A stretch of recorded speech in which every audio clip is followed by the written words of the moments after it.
আমরা যারা মুমিন, আমরা যারা সত্য পথের পথিক, আমরা দুনিয়ার সফলতা কামনাই করি না।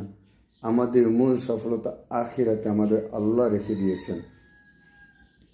কারণ আমি সত্যের উপরে দুনিয়াতে চলার কারণে আমার উপরে জুলুম হবে, অত্যাচার হবে, মানুষ কটু কথা বলবে, অপমান করবে, লাঞ্ছনা দেবে।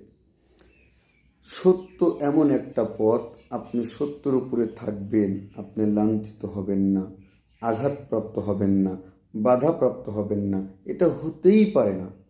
দুনিয়াতে যে সৎ পথে থাকবে, যে সত্য পথের প্রতীক হবে, যে সঠিক মতাদর্শের অধিকারী হবে, অবশ্যই বিভিন্নভাবে সে লাঞ্ছিত হবে, বিভিন্নভাবে যে আঘাতপ্রাপ্ত হবে, বিভিন্ন মানুষের বিভিন্ন কটু কথা শুনবে।